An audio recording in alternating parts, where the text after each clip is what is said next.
प्रत्येक नवीन दिवस हा नवीन प्रकाश घेऊन येत असतो. मनातील अंधार हळूहळू हरवतो. प्रेरणा, आशा, धैर्य सोबत घेतले तर जीवनातील प्रत्येक क्षण हा खूप सुंदर होऊन जातो. त्यामुळे मंडळी, आपल्या दिसण्यात देखणेपणा नसलं तरी पण चालेल, पण वागण्यात आपलेपणा जाणवायला पाहिजे. रंगरूपाचे काय रंगरूप तर विसरता येतो, मात्र स्वभाव मनावर अधिराज्य करत असतो. नमस्कार मंडळी, मी छाया आपल्या सर्वांचं आपल्या आणखीन एका नवीन व्हिडिओमध्ये अगदी मनापासून स्वागत करते. तर हा व्हिडिओ आहे परवा दिवशीचा, म्हणजे कोजागिरी पौर्णिमेच्या दिवशीचा. पाठीमागच्या वर्षी पण कोजागिरी पौर्णिमेच्या दिवशी आपण भजन ठेवलं होतं ना घरी, तर इतकं छान प्रसन्न वाटलं होतं ना. मग आम्ही ह्या वर्षी पण भजन ठेवलंय. तर गावाकडून जे भजनी मंडळ येणार होते ना, त्यांच्यासाठी मला जेवण पण बनवायचं होतं. तर त्याच कामाची घाई गडबड चालू होती. पाणी उकळायला ठेवलंय आणि 2-3 लिंब पिळून टाकलेत, म्हणजे ते सगळं काळेपणात असं जाईल आणि पातेलं एकदम क्लीन होईल. आता माझी हाईट पडते कमी, त्याच्यामुळे खाली घेतला स्टूल आणि स्टूलवरून इथं बसले आता, कारण पातेलं एवढं मोठं, तर ते हातच पुराणा माझा. तर हे मोठं पातेलं आहे ना, बरेच दिवस असंच ठेवलेलं होतं ना, थोडंसं असं काळपट झाल्यासारखं झालं.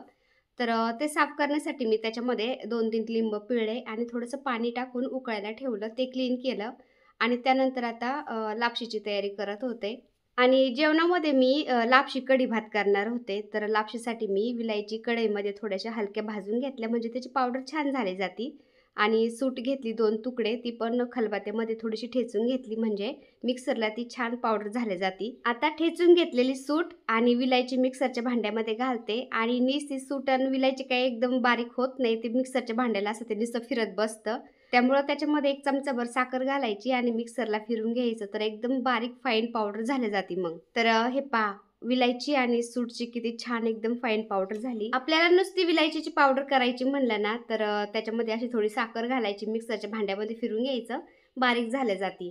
तर असं खलबत्त्यामध्ये वगैरे ठेचून घ्यायचं म्हणलं ना, तर ते व्यवस्थित असं बारीक पावडर झाल्या जात नाही. त्यामुळे आपण अशी पावडर बनवून ठेवायची आणि हवाबंद डब्यामध्ये ठेवून द्यायची, बरेच दिवस चालती मग. आता लापशीसाठी मला हा 3 किलो गूळ लागत होता ना, राजूला म्हणलं तुंबेने मला तो जरा बारीक करून दे. तर राजू गूळ ठेचत होता, तोपर्यंत भरडा मी परातीत घेतला आणि परातीत भरडा थोडासा निसून घेते म्हणलं. त्याच्यामध्ये काय नसतं, पण थोडंसं निसून घेतलेलं बरं, कारण बाय चान्स काही निघलं तर, नाही का. तर भरडा निसला मी. त्यानंतर मोठं पातेलं गॅसवरती ठेवलं, त्याच्यामध्ये गावरान तूप घालते मी. तर एकदम गावरान तुपामध्ये मी लापशी बनवणार होते. आणि आपल्याला असं 25-30 लोकांचा, 50 लोकांचं जरी जेवण बनवायचं म्हणलं ना, तर काही करतात, मोठा गॅस असतो ना, तो मोठ्या शेगडीचा तो आणतात. तर त्या गॅसची काहीच गरज पडत नाही. आपण अशा छोट्या आपल्या घरगुती गॅसवर पण जास्तीचा स्वयंपाक करू शकतो. तर मी करत असते म्हणून सांगते. आता पातेल्यामध्ये मी गावरान तूप घातलं आणि त्याच्यामध्ये भरडा घातलाय 2.5 किलो. तर 2.5 किलो भरड्यासाठी मी 3 किलो गूळ घेतला होता, कारण थोडंसं गावाकडं गोडच खातात ना, म्हणलं छान लागन. त्यामुळं मी 2.5 किलो भरड्यासाठी 3 किलो गूळ घेतला होता. तसं तर आपण इथं 1 किलो भरड्यासाठी 1च किलो गूळ घालतो, म्हणजे जास्त गोड पण होत नाही, जास्त पानसट पण होत नाही. पण मी 2.5 किलो भरड्याला 3 किलो गूळ घेतला होता. पण इतकी परफेक्ट लापशी झाली होती ना ताईंनो, खूप भारी झाली होती. आणि 1.5 किलो गावरान तूप घातलं होतं मी. आता गावरान तुपामध्ये मी भरडा भाजून घेतला आणि थोडा हलका ब्राऊन कलर यायला लागला ना भरड्याला, लगेच मी त्याच्यामध्ये काजू, खोबरं, बडीशेप, शेंगदाणे आपल्याला जे टाकायचं ना त्याच्यामध्ये ते टाकायचं आणि थोडंसं हलवून घ्यायचं. तर तो भरडा ऑलरेडी गरमच असतो ना, त्याच्यामध्ये शेंगदाणे वगैरे आपण घातलं ना, ते लगेच भाजून निघतात आणि तडतड वाजायला लागत आहेत. तर थोडंसं आता याच्यामध्ये मी 1-1.5 मिनिटं भाजून घेते खोबरं ते सगळं. आणि त्याच्यानंतर आपण गरम पाणी घालायचं, याच्यामध्ये थंड नाही घालायचं, तर लापशी छान होती. तर एकीकडे शेगडीवर मी हंडाच ठेवला होता तापायला पाण्याचा. तर एकदम मस्त असं भाजलंय सगळं. याच्यामध्ये आता गरम पाणी घालायचंय. तर हंडा भरूनच मी शेगडीवरती तापायला ठेवला होता. मस्त असं तापलंय पाणी. तर कपड्याने मी गरम पाण्याचा हंडा धरलाय आणि हळू पाणी भरड्यामध्ये घातलंय आणि 2.5 किलो भरड्यासाठी मी पाऊण हंडा पाणी ओतलं होतं त्याच्यामध्ये. तर पाणी मी मोजून मापून कधीच घालत नाही, अंदाजपंचीच घालत असते. तरी पण स्वयंपाक एकदम छान होतं बरं का. हंडा पूर्ण भरलेला होता पाण्याने. थोडंसं पाणी मी त्याच्यात ठेवलं होतं हंड्यात. म्हणलं गरज पडली तर पुन्हा मी पाणी घालेन याच्यामध्ये. पण ते गरज पडलीच नाही पाण्याची. तेवढ्याच पाण्यामध्ये भरडा एकदम छान असा शिजला होता, तुम्ही बघू शकता. तर पाणी गरम ओतल्यानंतर मी सारखं हलवत होते आणि भरडा असा शिजत आला ना, मग त्याच्यामध्ये मी गूळ घातला 3 किलो. आता भरडा एकदम छान शिजलाय, घट्ट झाल्यासारखं वाटतोय आपल्याला. पण आपण त्याच्यामध्ये गूळ घातला ना, पुन्हा ते थोडंसं पातळ झाल्यासारखं होतं आणि त्याला सारखं हलवत राहायचं आणि शिजून द्यायचं थोडा वेळ भरडा. तर पुन्हा एकदम घट्ट झालं जातं ते. आणि महत्त्वाचं म्हणजे आपण छोट्या गॅसवरती मोठं पातेलं ठेवलंय आणि त्याच्यामध्ये ही 2.5 किलोची लापशी करतोत ना, तर छोटा गॅस असल्यामुळं सगळीकडून असं व्यवस्थित आच लागल्या जात नाही ना, त्यामुळं सारखं असं हलवत राहावं लागतं. तेव्हा मस्त अशी लापशी झाल्या जाती. आपण याच्यापेक्षा जास्तही लापशी केली ना, तरी पण असं करायचं. गरम पाणी घालायचं आणि सारखं हलवत राहायचं म्हणजे गॅसची जी हीट आहे ना, सगळीकडून सारखीच लागल्या जाते पातेल्याला आणि मग लापशी छान शिजती. आता गूळ घातल्यानंतर लापशी थोडी पातळ झाली होती. थोडं शिजून दिलं मी, तर लापशी पुन्हा घट्ट झाली. तुम्ही बघू शकता. लापशीने तेल पण सोडलं होतं साईडनी. एका मोठ्या डब्यामध्ये मी लापशी ओतून पॅक झाकण लावून ठेवलंय म्हणजे ती छान मुरल्या जाईल. तर लापशी आपल्याला करायची असली ना, तर अशी 2-3 तास, 4-5 तास आधी करायची म्हणजे ती छान मुरल्या जाती.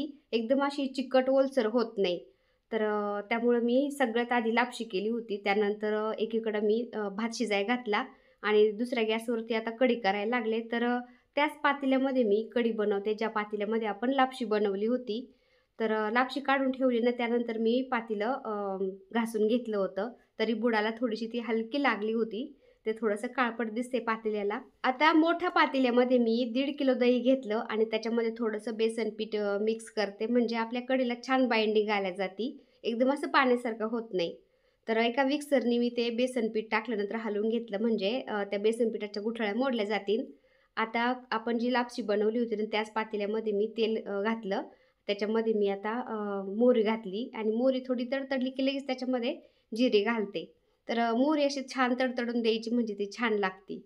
तर जिरे घातल्यानंतर आता मी हिरव्या मिरच्या घालते आणि त्यानंतर मग लसूण घालते.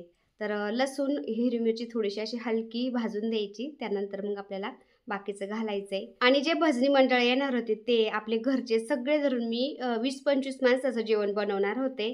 तर 2.5 किलोचा भरडा घेतला होता मी, तरी पण बरीचशी लापशी उरली होती. म्हणजे 30 माणसं आरामशीर त्याच्यामध्ये जेवले असते. आणि 2 किलो भात घातला होता मी आणि 1.5 किलो दह्याची कढी बनवली होती. आता नॉर्मली मी किचनवरती स्वयंपाक रोज करते. माझा हात पुरतं सगळं व्यवस्थित होतं. पण इथं काय झालं गॅसवरती ते मोठं पातेलं ठेवलं होतं ना, त्याच्यात माझा काही हात पुरतच नव्हता. त्यामुळं मी खाली उभं राहायला घेतला होता स्टूल आणि स्टूलवर उभं राहूनच मी सगळा स्वयंपाक केला होता. म्हणजे कसं मोठ्या पातेल्यामध्ये ते व्यवस्थित मला हलवता येत होतं त्यामुळं. तर हिरवी मिरची, लसूण छान भाजला. त्यानंतर मी कढीपत्ता आणि कोथिंबीर घातली आणि याच्यात मी थोडीशी हळद घालते आणि आपण दही आणि बेसन पीठ जे फेटून घेतलंय ना, त्याच्यामध्ये पण थोडीशी हळद घालायची आणि फेटून घ्यायचं. म्हणजे काय होतं, तेलामध्ये आपण हळद घातली ना, ती अशी म्हणजे तरीला तरंगती नुसती वरतीच राहती आणि खाली आपण जे बेसन पीठ, दही घेतलंय ना, खालचं ते सगळं पांढरंच राहतं. त्यामुळं आपण दही आणि बेसन पीठ मिक्स केलं होतं ना, त्याच्यामध्ये सुद्धा थोडीशी हळद घालायची. म्हणजे सगळ्या कढीला एकदम एकसारखा पिवळा कलर येतो. हिरव्या मिरच्या, लसूण सगळं परतून घेतल्यानंतर आपण बेसन पीठ आणि दही जे फेटून ठेवलं होतं ना, त्याच्यामध्ये घालते आणि पटकन पाणी घालायचं, जेवढं घालायचं तेवढं आपल्याला आणि चवीनुसार मीठ घालायचं आणि हलकी एक उकळी येऊन द्यायची फक्त. तर झाली आपली कढी तयार. आणि कढीला जास्त उकळून नसतं द्यायचं. हलकी उकळी फुटली ना त्याला लगेच बंद करायची असते. नाहीतर मग कढी पूर्ण पातळ होऊन जाती आणि कढी आपली थोडीशी आपल्याला पातळ वाटायला लागली ना, काय करायचं थोडंसं बेसन पीठ पाण्यामध्ये कालवायचं आणि मग त्याच्यामध्ये ओतायचं. तर कढी थोडीशी घट्ट झाली जाते मग. आता इथं माझी लापशी झाली, भात झाला, कढी झाली. सगळं मी स्वयंपाक बनवून साईडला ठेवून दिला आणि त्यानंतर म्हटलं आता स्वयंपाकाचे भांडे घासून घेते, किचन क्लीन करून घेते एकदा. त्यानंतर मग बाकीचं संध्याकाळची तयारी करायची. संध्याकाळची दिवाबत्ती करायची. आपल्याला टेरेसवरती दूध तापायचं होतं आणि संध्याकाळचं वातावरण कसलं भारी दिसतंय ना, तुम्ही बघू शकता. इतक्यात आता ढग येत नाही, पावसाचं वातावरण नाही आहे ना, त्यामुळं सूर्य मावळायला गेल्यावर एकदम छान अशी लालिमा पसरते सगळीकडं. प्रदोषकाळ झाला होता, मी बाहेर आले होते ना, मला दिवाबत्ती करायची होती आणि चंद्र किती छान दिसतोय आकाशामध्ये तुम्ही बघू शकता. पौर्णिमेमुळं एकदम अख्खा चंद्र दिसत होता. तर मी लागले मग दिवाबत्ती करायला संध्याकाळची आणि दिवसभर ती दुसरी साडी होती ना, दिवसभर ते इतकं काम केलं ना मी, पूर्ण घामाने डबडबले होते. त्यामुळे संध्याकाळचं मी फ्रेश झाले, साडी दुसरी घातली होती.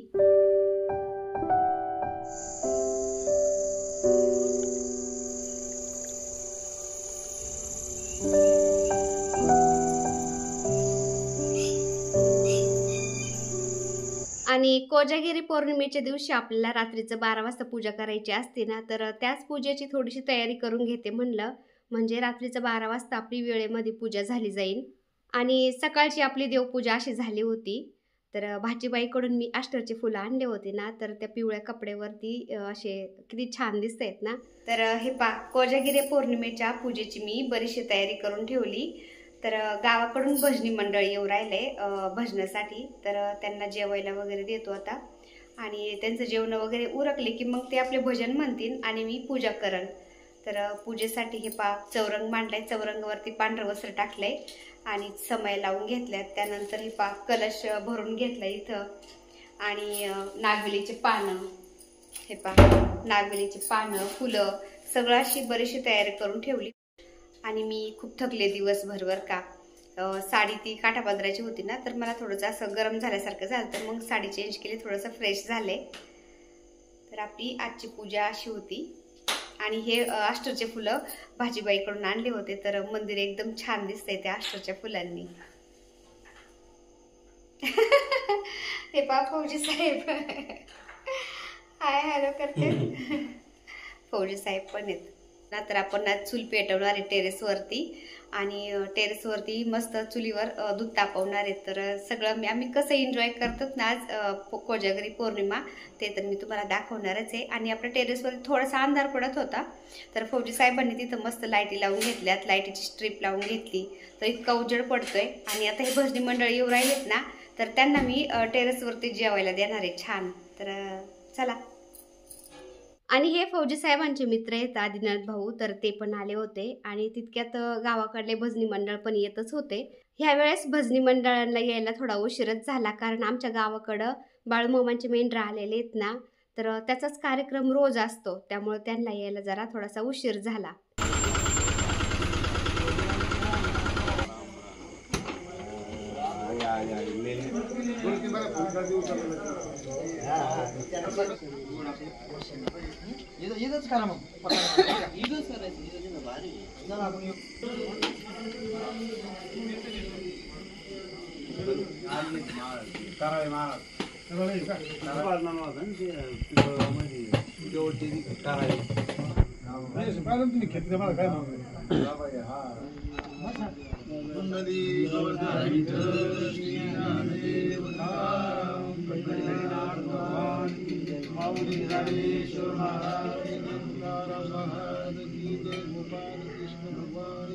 आई जगदंबेचा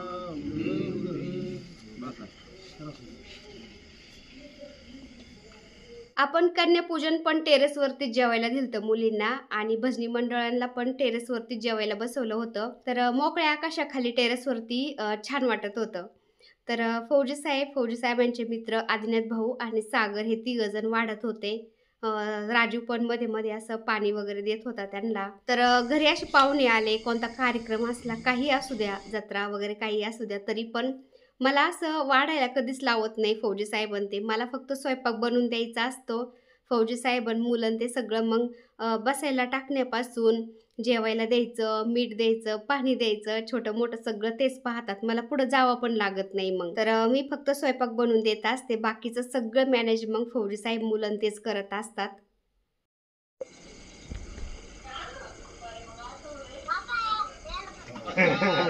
नमस्कार नमस्कार. तर भजन चालू होणार होतं ना, तर माईक वगैरे लावायचं त्यांचं काम चालू होतं. तोपर्यंत भाचीबाईंनी आम्ही जेवायला घेतलं टेरेसवरती. फौजी साहेब पण जेवायला बसले होते सगळ्यांच्या नंतर. फौजी साहेबांचे मित्र ते पण जेवायला बसले होते. सगळ्यांचे जेवण झाले. त्यांच्या नंतर थोड्याशा गप्पा रंगल्या टेरेसवरतीच.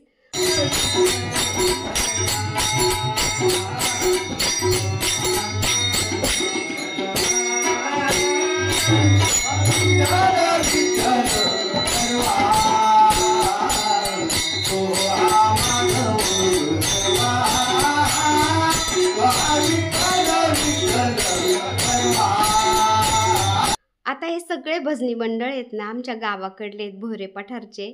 आणि जे तबला वाजवतात ना, तर ते फौजी साहेबांचे मोठे चुलत भाऊ आहेत.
मुंतबजी घ्या घ्या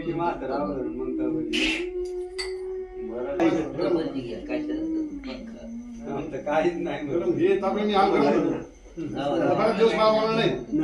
भजन रात्रीचं 12 वाजेपर्यंत चालतं, 12 वाजता भजन मोडतं. त्यामुळं मग मध्ये मध्ये मी त्यांना चहा पण बनवून देत होते आणि टेरेसवरती चूल पेटवली होती ना, चुलीवरती दूध तापाय ठेवलं होतं मी चंद्राच्या छायेखाली. कारण टेरेसवर चंद्राच्या छायेखाली मंद आचेवरती ते दूध तापत राहीन आणि जेवढं दूध तापन तेवढं ते छान खरपूस लागतं आणि चंद्राचे किरण त्या दुधामध्ये पडले ना, त्या दुधाचा प्रसाद तयार होतो आणि चंद्र पण छान दिसत होता. आभाळ वगैरे काहीच नव्हतं. आई ते दूध मसाल्याचे पॅकेट मिळतात ना, तर तेच दूध मसाल्याचे 2-3 पॅकेट मी दुधामध्ये सोडले. कारण दूध मसाला बनवायला मला वेळच मिळाला नाही घरी. आणि माझ्या जवळ ज्या मावशी बसल्यात ना, ते इथं जवळच राहतात. तर त्यांचा छोटा नातू म्हणत होता, आजी हरिपाठ चालू आहे, कुठंतरी वाजते, आपल्याला हरिपाठाला जायचंय. रोज संध्याकाळचं मावशी हरिपाठाला जातात ना, तर त्या छोट्याशा मुलाला वाटलं की हरिपाठच चालू आहे. त्यामुळे मग मावशी आल्या होत्या त्याला घेऊन.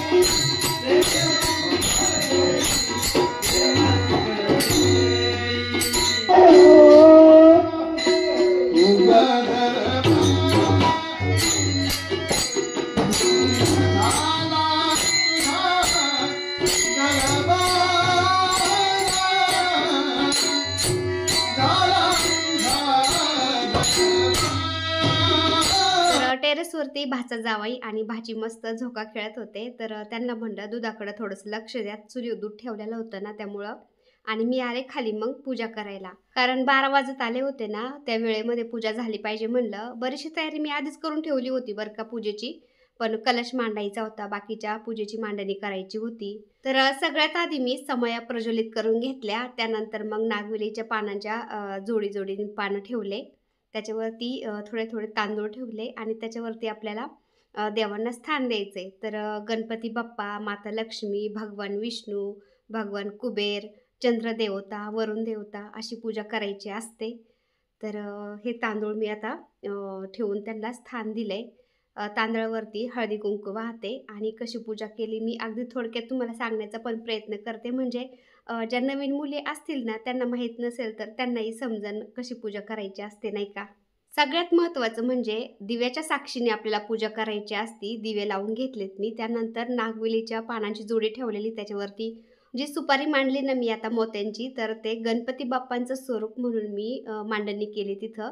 गणपती बाप्पांना हळदी कुंकू अक्षदा फूल वाहिले, नमस्कार केलाय. आता वरुण देवताच्या स्वरूपामध्ये मी कलशाची स्थापना केली. कलश भरून घेतलाय. कलशामध्ये 1 सुपारी, 1 रुपयाचं नाणं, अक्षदा, 1 फूल, नागवेलीची पानं, तर अशी मांडणी केली. त्यानंतर आता माता लक्ष्मीची पूजा करते. माता लक्ष्मीची मूर्ती माझ्याकडं ना, तर माता लक्ष्मीला हळदी कुंकू अक्षदा फूल वाहिले. त्यानंतर माता लक्ष्मीच्या पलीकडला एका नागवेलीच्या पानांच्या जोडीवर मी एका सुपारीच्या स्वरूपामध्ये भगवान विष्णूंचं पूजन केलंय. तर सुपारीला हळदी कुंकू अक्षदा फूल वाहिलंय. त्यानंतर सगळ्यात शेवटची पानांची जोडी ना, त्याच्यावरती 1 रुपया ठेवलाय मी. 1 रुपयावरती 1 सुपारी ठेवायची आणि भगवान कुबेरांची पूजा करायची. भगवान कुबेर म्हणजे धनाचे देवता आहेत ना, तर त्या सुपारीखाली 1 रुपया ठेवायचा असतो. तर पहिलं सुपारीला आंघोळ घालून घ्यायची म्हणजे अभिषेक घालायचा. तुम्ही पाण्याने अभिषेक घाला, पंचामृताने घाला किंवा नुसतं दुधाने घातलं तरी पण चालतं. तर सगळं डीपमध्ये मी तुम्हाला दाखवलं नाही कारण व्हिडिओ ऑलरेडी खूप मोठा होतोय ना त्यामुळं. तर भगवान कुबेरांना हळदी, कुंकू, अक्षदा, एक फूल वाहिले, नमस्कार केलाय. त्यानंतर आपण जे तांदळाचं वर्तुळ बनवून घेतलंय ना, तर ते चंद्रदेवता. तर चंद्रदेवतांना पण हळदी, कुंकू आणि पांढरं फूल व्हायचंय. आता एवढी पूजा झाल्यानंतर आपल्याला ज्या सेवा करायच्यात ना, त्या सेवा करायच्या. त्यानंतर नैवेद्य दाखवायचा. नैवेद्य कोणता? तर आपण चुलीवर चंद्राच्या छायेखाली जे दूध ठेवलंय ना तापायला, त्यातलंच दूध नैवेद्य म्हणून दाखवायचं आणि त्यानंतर मग ते आपण सगळ्यांना प्रसाद म्हणून ते दूध द्यायचं. तर रांगोळी काढून घेते थोडीशी कारण रांगोळीशिवाय कोणतीही पूजा अपूर्णच वाटते ना. सगळ्यात आधी रांगोळी काढायची असती पण देवांची मांडणी करायला गेल्यानं ती रांगोळी पुसून जाते. त्यामुळे सगळ्यात शेवट मी रांगोळी काढते. तसं पाटाखाली मी थोडीशी रांगोळीने स्वस्तिक काढून घेतलं होतं. तर तुम्ही बघू शकता अगदी साधी सोपी सिंपल अशी पूजेची मांडणी केली होती मी. सोडा सोडा गिरधारी सोडा सोडा गिरधारी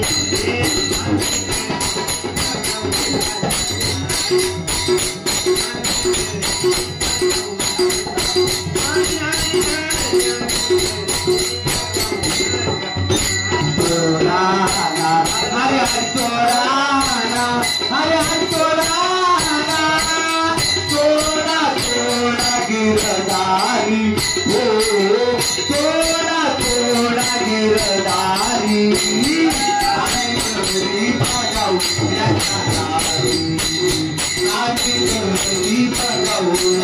नारी नारी नारी आली गरी पगाऊ माझी घरातली पूजा आवरली. मला तुळशीजवळ दिवा लावायचा होता. संध्याकाळी दिवा लावला होता पण बराच वेळ झाला ना त्यामुळे तो शांत झाला होता. तर म्हणलं बाहेर पण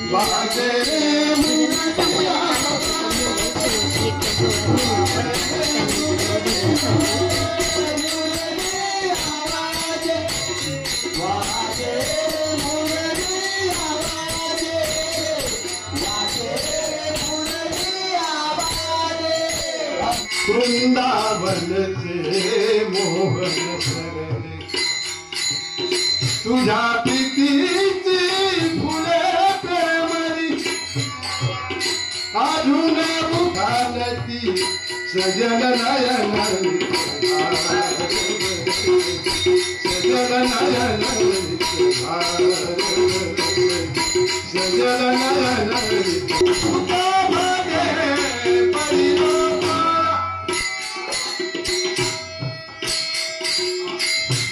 मिले सुर मेरा तुम्हारा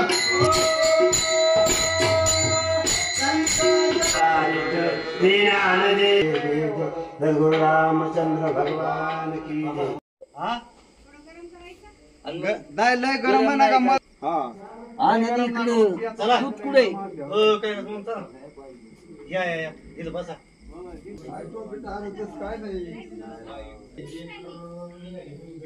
घेतले ना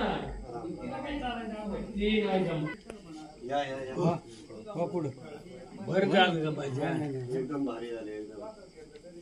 या काय म्हणते शरदाच स्थान नाही आता का नाही आबाळ आलं ना त्याच्या पैसे कुंडलिका काय मला आम्ही घरचे माणसं घरचे माणसं मला बसा.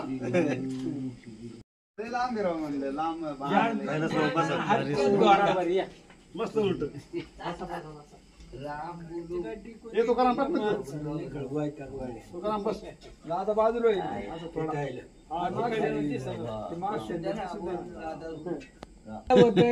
बुजबुजच ना खाली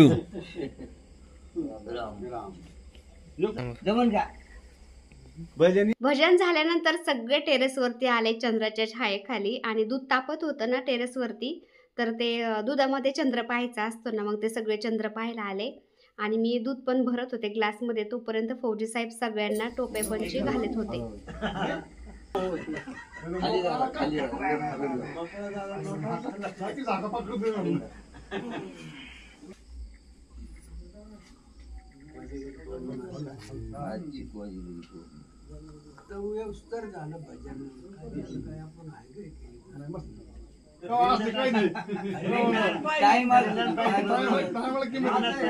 सगळ्यांनी दूध घेतलं. त्यानंतर 1 वाजत आली होती, तरी पण सगळ्यांच्या मस्त थोडा वेळ गप्पा रंगल्या आणि नंतर मग निघले. तर त्यांचं सामान वगैरे असं भरायचं काम चालू होतं. फौजी साहेब पण त्यांना गाडीमध्ये सामान ठेवू लागत होते. तर कोजागिरी पौर्णिमेच्या दिवशी असं आम्ही भजन घातलं आणि मस्त आनंद घेतला. तर अशा जुन्या पारंपरिक भजनाचा आनंद आम्ही घेतला ना, तसं तुमच्याशी पण थोडंसं शेअर करावं म्हणलं. त्यामुळं भजन मी तुमच्याशी शेअर केलं. तर तुम्हाला भजन कसं वाटलं, व्हिडिओ कसा वाटला कमेंट करून नक्की सांगा. व्हिडिओ आवडला असेल तर एक लाईक नक्की करत जा ताईंनो. चॅनलवर नवीन असाल तर प्लीज आपल्या चॅनलला सबस्क्राईब पण करा. चला तर भेटूया पुन्हा अशाच एका छानशा व्हिडिओ बरोबर. तोपर्यंत बाय. व्हिडिओ पूर्ण पाहिला त्यासाठी मनापासून आभारी आहे सर्वांची. सर्वांना श्री स्वामी समर्थ.